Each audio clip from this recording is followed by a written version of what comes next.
Hello বন্ধুরা, চলে এসেছি মিঠি মায়ের আরেকটা সুন্দর ভিডিও নিয়ে। আর তোমরা তো দেখতেই পাচ্ছ, এটা হচ্ছে মিঠি মায়ের স্কুল। দেখো দেখো, মিঠি মায়েদের স্কুলে আজকে সবাই চলে এসেছে। তাহলে চলো ভিডিওটা আগে কি হয় তাহলে দেখে নি। আমি তোমাদের নামটা প্রেজেন্ট করে নিচ্ছি। Rose, present ma'am. Shana, present ma'am. Dimpy, yes ma'am. Mou, yes ma'am. Mithi, present ma'am. Mahi, present ma'am. Bunty, present ma'am. Pablu, present ma'am. Sophia, present ma'am. Sohana, present ma'am. Rose, yes ma'am. Mary, yes ma'am. বাহ, আজকে তো দেখছি ক্লাসে তোমরা সবাই এসেছো। আমি খুব খুশি হয়েছি। এইরকম তোমরা প্রত্যেক দিন ক্লাসে আসবে আর প্রত্যেক দিন স্কুলে আসা খুব ভালো। আজকে আমার খুব ভালো লাগছে।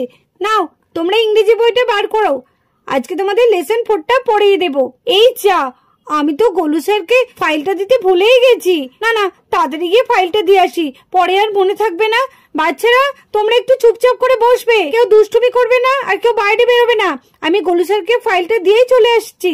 তাড়াতাড়ি আমি গোলু স্যারকে ফাইলটা দিয়ে চলে আসি গা, আমার একদম খেয়াল নেই। ম্যাম তো এখন গোলু স্যারের কাছে গেছে ফাইল জমা দিতে। মা যে নতুন মোবাইলটা কিনে এনেছে সেটা বরঞ্চ আমি দেখাই সবাইকে, সবাই তাহলে খুব খুশি হবে। এই সুহানা, সুহানা কি হয়েছে রে মিঠি?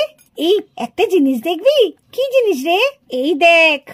ইস, কি সুন্দর মোবাইল। এই মোবাইলটা কার রে? কি সুন্দর দেখতে, দেখে তো মনে হচ্ছে পুরো একদম নতুন মোবাইল। হ্যাঁ রে, এটা আমার মায়ের। আমার মায়ের নতুন মোবাইল কিনেছি। জানিস তো মোবাইলটা প্রচুর টাকা দাম নিয়েছে। এই মোবাইলটা নিয়ে কি সুন্দর সুন্দর রিলস হয়, দারুণ দারুণ কার্টুন হয়, আর এত সুন্দর সুন্দর ভিডিও হয় না, তোকে কি বলবো। খুব ভালো লাগে আর খুব ভালো সেলফিও তোলা যায়। এই আমার একটা সেলফি তোল না রে, তুই আর আমি একটা সেলফি তুলি। আয় না রে মিঠি। আরে দাঁড়া, আগে সবাইকে দেখাই, তারপরে সেলফিটা লাস্টে তুলবো। দাঁড়া দাঁড়া। এই রোজ দেখ দেখ, মিঠি একটা নতুন মোবাইল এনেছে। চল চল দেখি গা মোবাইলটা। হ্যাঁ চল চল। জানিস তো আমার মায়ের একটা ভালো মোবাইল নেই, সেই পচা কবেকার একটা পুরনো মোবাইল নিয়ে আমার মা সব সময় দেখে। কেন একটা নতুন মোবাইল কিনতে পারে না? আমার মাও তাই। হ্যাঁ ঠিক বলেছিস, চল আমরা বরঞ্চ মিঠির মোবাইলটা দেখি গা। চল, নতুন মোবাইলে কিন্তু রিলস দেখতে দারুণ লাগে। চল চল, আর বসে থেকে লাভ নেই। মিঠি মোবাইল এনেছি, তাহলে তো একটু দেখতেই হয়। আমি তো মোবাইল দেখতেই পারি না। আমার বাবা যেটুকুনি বাড়িতে থাকে সেটুকুনি দেখি, তাছাড়া তো দেখতেই পারি না। মিঠি শুনলাম নতুন মোবাইল এনেছে। যাই যাই, তাড়াতাড়ি যাই, একটু দেখে নি। বাবলু কোথায় গেল? ওখানে এত ভিড় কেন? দেখি তো একবার ওখানে বাবলু কি করতে গেল। মিঠিদের বেঞ্চে তো মনে হচ্ছে গেল। যাই যাই, আমি একটু দেখে আসি গা ওখানে কি হচ্ছে। ও, এইবার বুঝলাম, মিঠি নতুন মোবাইল এনেছে। মা কি সুন্দর দেখতে। এ মিঠি, তোর মোবাইলটা কি সুন্দর রে। দেখি দেখি, একটু ভালো ভালো রিলস দেখা না রে। আমার না মোবাইলে রিলস দেখতে খুব ভালো লাগে। এই মিঠি, একটু হিন্দি গান চালা না রে, বেশ নাচবো আমরা সবাই মিলে। আমার না মোবাইলে হিন্দি গান দেখতে খুব ভালো লাগে। একটু চালা না রে। হিন্দি গান ভালো লাগে না? মিঠি একটুখানি কার্টুন চালাতো, বেশ কার্টুন গুলো দেখতে খুব ভালো লাগে। Tom and Jerry, Motu Patlu, তারপরে ওটাকে কি বলে, এটাকে কি বলে, ছোটা ছোটা ছোটা, কি বুঝতেও পারছি না। আরে ছোটা ভীম, ছোটা ভীম।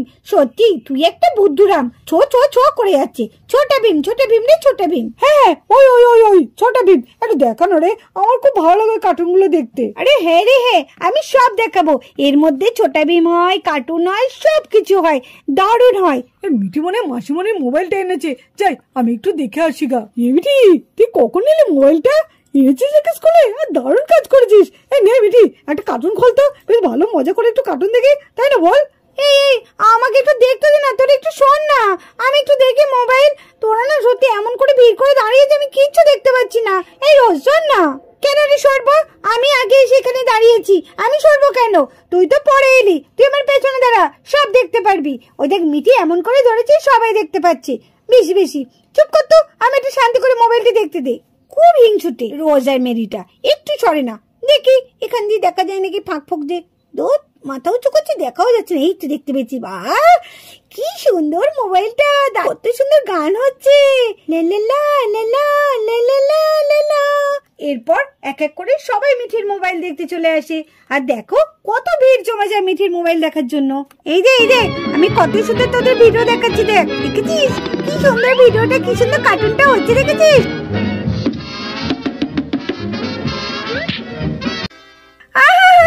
কি সুন্দর লাগছে, দারুণ মজা লাগছে তো।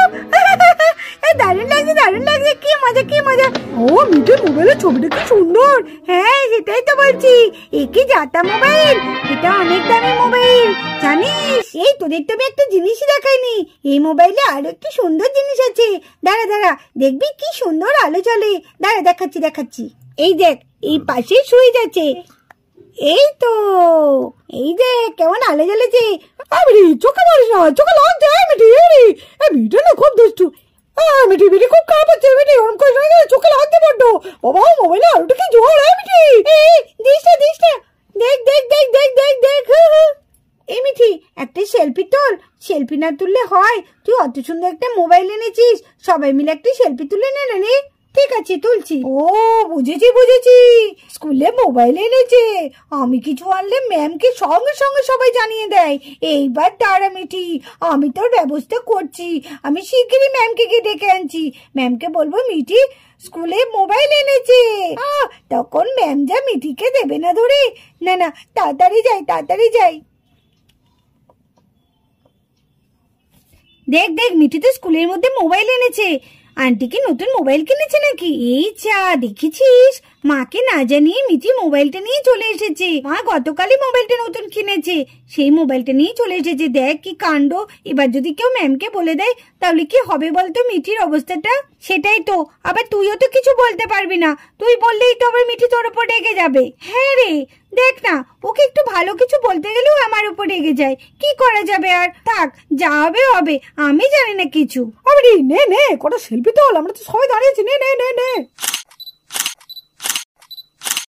এই তোদের সঙ্গে আমি অনেক কটা সেলফি তুললাম, এবার আমি এক এক কটা সেলফি তুলি। তোদের সঙ্গে আর ভালো লাগছে না। এই ম্যাম চলে এসছে, এই চল চল চল চল চল চল চল তোর সব চল চল চল। এই রোজ চল। এই রে ম্যাম চলে এসছে। ইমু নাম নাম নাম। এই রে ম্যাম কি করে আসলো? না না শীঘ্রই জায়গায় বসি, নাহলে ম্যাম আবার বকবে। গেল রে মিঠি, আজকে গেল। কি হবে এবার? মিঠি রে তুই গেলি, শীঘ্রই জায়গায় গিয়ে বসে পড়ি। তোমার এত বড় সাহস, তুমি স্কুলে মোবাইল নিয়ে এসছো? তুমি জানো না স্কুলে মোবাইলে এলাও নেই? এর আগেও তুমি অনেক কিছু স্কুলে এনেছো যেগুলো স্কুলে এলাও ছিল না। নাও এবার তোমার মোবাইলও আমার কাছে, তুমি তোমার মোবাইল পাবে না। এক সপ্তাহ এই মোবাইলটা আমার কাছে থাকবে। ম্যাম ম্যাম আমার ভুল হয়ে গেছে, আমি আর কখনো করবো না। আমি আর কোনোদিন স্কুলে মোবাইল নিয়ে আসবো না। আপনি আমার মোবাইলটা দিয়ে দিন ম্যাম, আমার মা না হলে খুব বকবে। এই মোবাইলটা খুব দামি ম্যাম, আর জানেন না এই মোবাইলটা আমি এনেছি। দিন না ম্যাম, দিন না, আমাকে দিয়ে দিন না। আমি তো বলছি আমি আর কখনো স্কুলের মধ্যে মোবাইল আনবো না। ম্যাম আমার কথা শুনুন ম্যাম, মা আমাকে খুব বকবে। তোমার মা কি করে আমি সেটা জানি না। এবার তুমি তোমার মাকে ডেকে আনো, তারপরে আমি তোমাকে ক্লাসে বসতে দেবো। যাও যাও ক্লাস থেকে বেরো। আমি যখন বলেছি এই মোবাইলটা আমি দেবো না, আমি তোমাকে দেবো না। এই মোবাইলটা কোনো আমার কাছে থাকবে। তুমি তোমার মাকে গিয়ে ডেকে আনো শিগগিরই বাড়ি থেকে। যাও মিঠি, এখানে দাঁড়িয়ে থাকবে না, যাও ক্লাস থেকে বেরো। ক্লাসে মোবাইল এনে সবাইকে আবার রিলস দেখাচ্ছে, ভিডিও দেখাচ্ছে। কত বাহাদুরি। আমি কিছুক্ষণের জন্য গোলু স্যারের কাছে গেছি ফাইলটা দিতে, এর মধ্যেই ওরা দুষ্টুমি শুরু করে দিয়েছে। যাও শিগগিরই। আমি বুঝতে পেরেছি কে এই খবরটা দিয়েছে, নিশ্চয়ই সোফিয়া দিয়েছে। দাঁড়া সোফিয়া, তোর হচ্ছে। দাঁড়া, তুই আমাকে আজকে এত বড় একটা বিপদে ফেললি, তোর আমি ব্যবস্থা করছি। তোর জন্য আমার মায়ের নতুন মোবাইলটা ম্যামের কাছে চলে গেছে, তোর ব্যবস্থা আমি করবোই। দেখবি এই শোধ আমি তুলবই, তোকেও আমি দেখবি নাকের জলে চোখের জলে করে ছাড়বো। আমার মায়ের নতুন মোবাইল। কি হলো, তোমরা চুপচাপ বসে আছো কেন? না ইংরেজি লেসন 4টা খোলো। মায়ের সাথে মা, আমাকে দেখো ম্যাম কেমন বকেছে। মা তুমি শিগগিরই এসো, মা শিগগিরই এসো। মামা বলো বলো ম্যামকে, ওই দেখো ম্যাম তোমার মোবাইলটা রেখে দিয়েছে, বলেছে নাকি এক সপ্তাহের জন্য রাখবে। আমি তো বলছি আমার ভুল হয়ে গেছে। তোর এত বড় সাহস মিঠি, তুই স্কুলে আমাকে না জানিয়ে মোবাইল নিয়ে চলে এসেছিস? হ্যাঁ আমি জানলে তো তোকে একদম ওই বেতের বাড়ি মারতাম। এমন পিঠা মনে ধরে দেখছিস তো, এখানে লাঠিটা দেখেছিস তো, এই লাঠি দিয়ে তোকে আমি মারবো। এত দুষ্ট হয়েছিস তুই, কত বললেও কথা শুনিস না। দিদি কত ভালো, তুই একটাও আমার কথা শুনিস না, কোনো কথা শুনিস না, বড্ড দুষ্টুমি করিস তুই। চল তুই বাড়ি গিয়ে তোকে কেমন পিটাই দেখ আমি। দেখেছেন ম্যাডাম, দেখেছেন আমি আমার মিঠিকে কেমন শাসন করি? আপনারা হয়তো ভাবছেন আমি শাসন করি না, দেখেছেন ঠিক এইভাবে আমি মিঠিকে শাসন করি। মিঠির হয়ে আমি আপনার কাছে ক্ষমা চাইছি। আসলে আমি যদি জানতাম মিঠি মোবাইলটা নিয়ে এসছে তাহলে আমি কখনো ওকে নিয়ে আসতে দিতাম না। আমি সত্যি বলছি, আমি খুব দুঃখিত। আমি সত্যি, আমার খুব খারাপ লাগছে। মিঠি স্কুলে মোবাইল নিয়ে এসছে। আমি কথা দিচ্ছি মিঠি এরকম কাজ আর কখনো করবে না। আর করবে না মানে? মিঠি আজকে মোবাইল শুধু না, মিঠি আগেও এরকম অনেকবার অনেক কিছু করেছে যেগুলো স্কুলে আমরা এলাও করি না। আর আপনি বলছেন এটাই শেষবারের মতো, মিঠিকে আমরা ক্ষমা করে দেব? মিঠি আর এরকম কাজ করবে না? আপনি বলেন কি বলে? এরপর মিঠির মা মিঠির স্কুলে চলে আসে আর মিঠির মায়ের সাথে আর ম্যাডামের সাথে কথা হয়। তো চলো দেখি এরপর আর কি কি কথা হয়। আপনি তো দেখলেন আমি মিঠিকে কত বকলাম। মিঠি, আমি কিন্তু তোমার বাবার কাছে এটা নালিশ করব যে তুমি এরকম করেছো। এটা একদম অন্যায়। তুমি স্কুলে মোবাইল এনে খুব অন্যায় করেছো, বড় অন্যায় করেছো। আমি তোমার বাবার কাছে তোমার নালিশ করে তোমাকে পানিশমেন্টের ব্যবস্থা করব। দেখলেন তো ম্যাডাম আমি কত বকছি ওকে। আমি এইভাবেই ওকে শাসন করি। ঠিক আছে, আমি তো ওকে শাসন করলাম, আপনি তো দেখতেই পারলেন। আপনি আমার মোবাইলটা দিন, আমি চলে যাচ্ছি। আমি আপনার মোবাইল দেব না। আপনাকে আমি মোবাইল দেবো না। এই মোবাইলটা আমি এখনো 7 দিন রেখে দেবো আমার কাছে। এটাই হচ্ছে আপনাদের পানিশমেন্ট। না না না, আপনি এটা করতে পারেন না। এ আবার কি ধরনের পানিশমেন্ট? আপনি আমার মোবাইল নিয়ে 7 দিন রেখে দেবেন? এটা হতেই পারে না। আমি কিন্তু আপনার নামে প্রিন্সিপালের কাছে কমপ্লেন করব, তাহলে ভালো হবে তো? বাবা, এদিকে মেয়ে এত বড় অন্যায় করেছে, তাকে শাসন না করে আপনি প্রিন্সিপালের কাছে আমার নামে কমপ্লেন করবে? করুন গা, আপনি যার কাছে গিয়ে কমপ্লেন করুন গা। আপনি প্রিন্সিপাল কেন, থানা, পুলিশ, মন্ত্রী যে যা আছে তাকে গিয়ে কমপ্লেন করুন, তাতে আমার কোনো যায় আসে না। আমি মোবাইল দেব না, বুঝেছেন? আপনি একটা কথা শুনে রাখুন, আপনার মেয়ে মিঠি যে অন্যায়টা করেছে স্কুলে মোবাইল এনে, আমি তার জন্য কমপ্লেন করব প্রিন্সিপালের কাছে, বুঝেছেন? স্কুলে মোবাইল আনা কোনো এলাও নেই, তার সত্ত্বেও মিঠি এনেছে। এটা অনেক বড় অন্যায় করেছে মিঠি। আর আমি যেটা বলেছি সেটাই হবে। 1 সপ্তাহ মিঠি মোবাইলটা পাবে না, এটাই হবে পানিশমেন্ট। আপনি এখন যেতে পারেন, এটাই আমার লাস্ট কথা। কি বলছেনটা কি? আমি মোবাইল পাবো না? 7 দিন মোবাইল আপনার কাছে থাকবে? হ্যাঁ, আমি তো একবারই বলে দিলাম, আর কতবার বলতে হবে? এই মোবাইল আনার জন্য স্কুল থেকে আমি কিন্তু মিঠিকে বারও করে দিতে পারি। তার জন্য বলছি এই মোবাইলটা আমার কাছে 7 দিন থাকবে। আপনি এখন আসতে পারেন, আমি আর আপনার কোনো কথা শুনবো না। 7 দিন পর এসে মোবাইলটা নিয়ে যাবেন, বুঝেছেন? এই সব কিছু তোর জন্য হয়েছে মিঠি। তুই যদি এই মোবাইলটা না আনতিস তাহলে 7 দিন মোবাইলটা এই স্কুলের মধ্যে থাকতো না। তোর জন্য, সব তোর জন্য। তুই চল বাড়িতে, আজকে তোর বাবা আসুক, দেখ আজকে তোকে কি করি। বান্টি আর মাহির নামে কোনো কমপ্লেন আসে না, যত কমপ্লেন তোর নামে। চল আজকে বাড়িতে চল, তোর বাবার কাছে আজকে আমি নালিশ করবো। তুই দেখ তোকে কেমন মার খাওয়াই। বন্ধুরা, আজকের গল্পটা এই পর্যন্ত। এই গল্পটা ভালো লাগলে অবশ্যই একটা লাইক করে দিও আর আমাদের চ্যানেলটিকে সাবস্ক্রাইব করে আমাদের পাশে থেকো। টাটা বন্ধুরা।